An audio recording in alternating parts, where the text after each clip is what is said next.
বন্ধুরা, এবার আপনারা সরাসরি শেখ হাসিনার তৈরি আয়নাঘরের ভিতরের দৃশ্য দেখবেন। আর আয়নাঘর সম্পর্কে জানেন না এমন মানুষ এখন বাংলাদেশে খুঁজে পাওয়া যাবে না।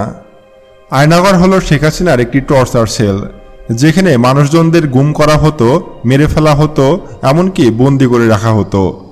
এখন আপনারা সরাসরি আয়নাঘরের ভিতরের দৃশ্য দেখতে পাচ্ছেন। আপনারা দেখতে পাচ্ছেন যে কতটা ভয়ঙ্কর আয়নাঘর। দিনের বেলাতেও ঘুটঘুটে অন্ধকার থাকে আয়নাঘরের ভিতরে। আয়নাঘরে মানুষজনদের এবং বন্দীদের এমনভাবে শাস্তি দেওয়া হতো যা দেখলে আপনার লোম দাঁড়িয়ে যাবে। যারা সরকার বিরোধী কথাবার্তা বলতো কিংবা যারা সরকার বিরোধী ছিল অথবা অন্যায়ের প্রতিবাদ করত, তাদেরকে রাতের আধারে অথবা দিনের বেলাতে গুম করে দেওয়া হতো। তাদের কোনো অস্তিত্বও খুঁজে পাওয়া যেত না। তাদেরকে নিয়ে এসে এই আয়নাঘরে বন্দি করে রাখা হতো। দিনের পর দিন তাদের উপর চালানো হতো অমানবিক নির্যাতন। আর এই আয়নাঘরের ভিতরে রয়েছে অনেকগুলো গণকবর। এইসব গণকবরে রয়েছে নিরপরাধ অনেক ব্যক্তির লাশ। চারদিকে শুধু কঙ্কাল পড়ে আছে এই রুমটাতে। এবার যদি আমরা একটু সামনের দিকে এগোই তাহলে দেখতে পাচ্ছি যে মানুষ মরে পচে আছে। এছাড়াও শত শত লাশ পড়ে আছে প্রত্যেকটা রুমে। বিশেষ করে ডিবি হারুন আয়নাঘরে সবাইকে ধরে নিয়ে আসতো এবং এখানে নিয়ে এসে তাদের উপরে অমানবিক নির্যাতন চালাতো। অনেকের হাত পা কেটে এখানে কবর দিয়ে দেওয়া হতো। আবার অনেকের কিডনি, চোখ এবং অন্যান্য অঙ্গ প্রত্যঙ্গ বিক্রি করে দেওয়া হতো। আয়নাঘরের ভিতরের দৃশ্য দেখলে মনে হয় যে এটা যেন একটি পৃথিবীরই জাহান্নাম। আমারই গায়ের লোম দাঁড়িয়ে যাচ্ছে। আমরা যখন আরেকটু সামনের দিকে এগোচ্ছিলাম আমার বুক ধড়ফড় করছিল যে কতটা ভয়ঙ্কর আয়নাঘর। বর্তমান যুগে এসেও যে মানুষের প্রতি মানুষ এমনভাবে নির্যাতন চালাতে পারে তা এই আয়নাঘর না দেখলে বুঝতে পারতাম না। বন্ধুরা, এই আয়নাঘরের ভিতরে গুম করা হয়েছে প্রায় কয়েক হাজার মানুষ, যাদের অস্তিত্বও নেই বর্তমানে। আর আয়নাঘরে যাদের বন্দি করে রাখা হতো তাদেরকে দিনের পর দিন খাবার দেওয়া হতো না। যদিও মাঝে সাঝে খাবার জুটত, সেটা হতো ক্যাকটাসের কাঁটা অথবা খেজুরের কাঁটা অথবা ভয়ঙ্কর কোনো খাবার, অথবা পচা বাসি এঁটো খাবার তাদেরকে দেওয়া হতো, যেগুলো খেয়ে অসুস্থ হয়ে পড়তো বন্দিরা।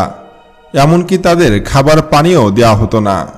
অনেক কয়েদিরা নিজেরা প্রস্রাব করে নিজেদের প্রস্রাব নিজেরাই খেত। এভাবে তাদের তৃষ্ণা নিবারণ করত।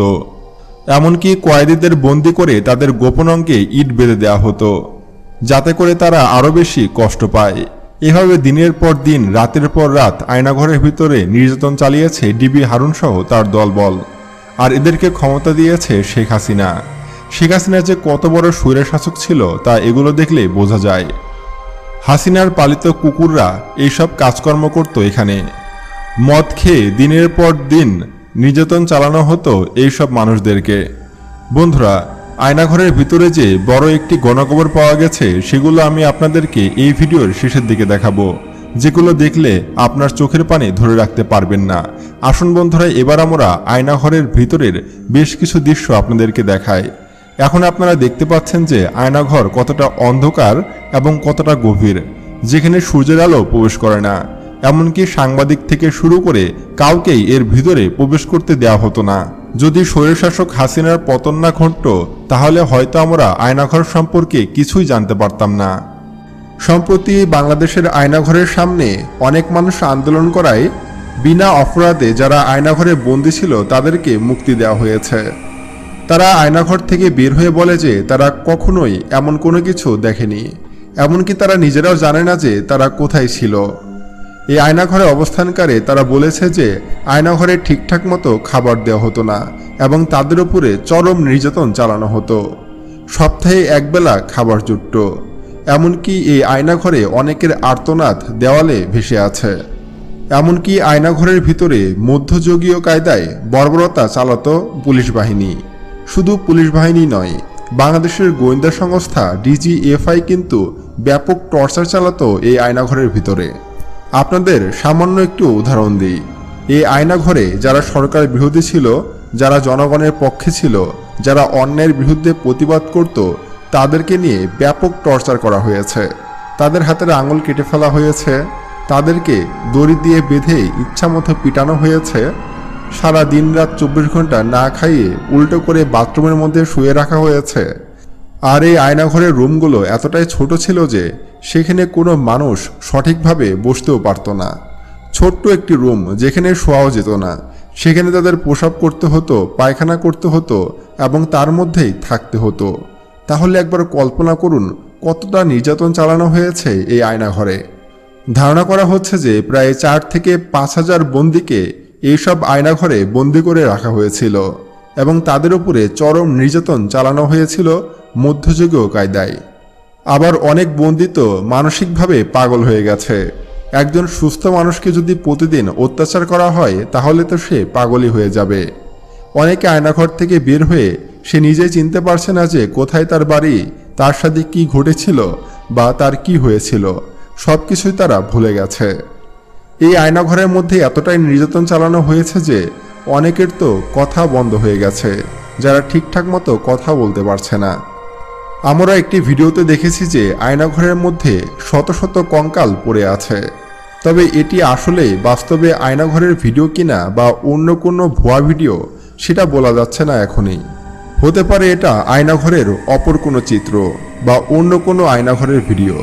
তবে আমার মতে এই ভিডিওটি সঠিক নাও হতে পারে। তবে বাস্তবে যে আয়নাঘর কতটা ভয়ঙ্কর ছিল তার বর্ণনা দিয়েছে যারা আয়নাঘরে ছিল তারা। অনেকে তো এখনও কথা বলতে ভয় পাচ্ছে, যদি তাদেরকে আবারও আয়নাঘরে পাঠিয়ে দেওয়া হয়। মানুষ কতটা বিকৃত মস্তিষ্কের হলে তারা এমনটা বলতে পারে তা ভাবা যায়।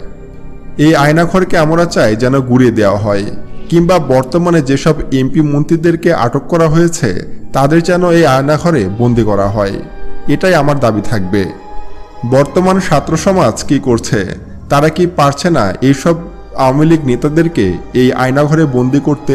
তাদেরকেও মধ্যযুগীয় কায়দায় নির্যাতন করা হোক, তাদেরকে একেবারে ফাঁসি দিয়ে দিলে তো শেষই হয়ে গেল। তাদেরকে আমরা ফাঁসি দিতে চাই না, তাদেরকে আমরা তিলে তিলে মারতে চাই। বন্ধুরা, শেখ হাসিনা তো বাংলাদেশ ছেড়ে পালিয়েছে, কিন্তু রয়ে গেছে তার কুলাঙ্গার ছাত্রনেতারা, যাদের দাপটে এতদিন শহরে বের হওয়া যেত না, গ্রাম অঞ্চলেও থাকা যেত না। অবশেষে শেখ হাসিনার পালনের মাধ্যমে আমরা কিন্তু স্বাধীনতা পেয়েছি। আমাদের স্বাধীনতার বয়স কিন্তু 3 দিন। আর এই 3 দিনে যে পরিমাণ জ্বালাও পোড়াও, আগুন, লুটপাট, গুম, হত্যা, চুরি, রাহাজানি দেখেছি তা হয়তো বিগত 14 বছরেও আমরা দেখিনি। বর্তমানে বাংলাদেশের আইন ব্যবস্থা একদম ভেঙে গেছে।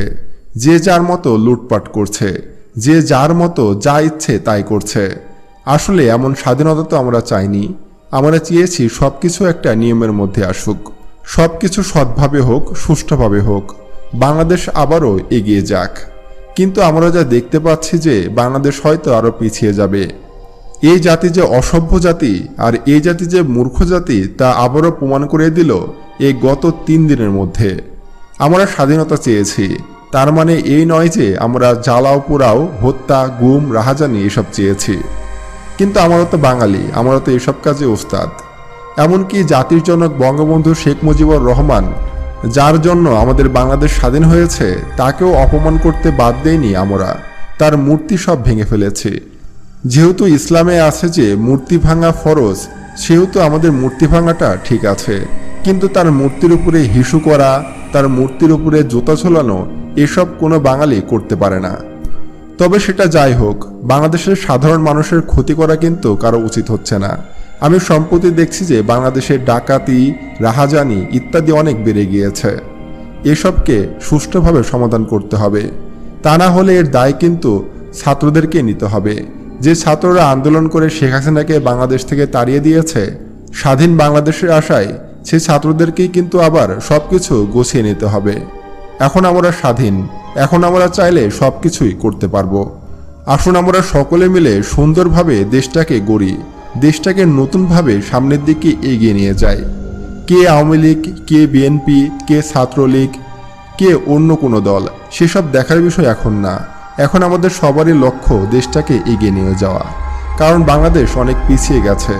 আমাদের রিজার্ভের অবস্থাও কিন্তু খুব একটা বেশি ভালো নয়। তাই আমাদের সকলকে কাঁধে কাঁধ মিলিয়ে কাজ করতে হবে। আর শেখ হাসিনার আয়নাঘর সম্পর্কে জেনে আপনার কেমন লাগলো তা অবশ্যই কমেন্ট করে জানাতে পারেন। আর আজকে এ পর্যন্তই, দেখা হচ্ছে পরবর্তী ভিডিওতে। আল্লাহ হাফেজ।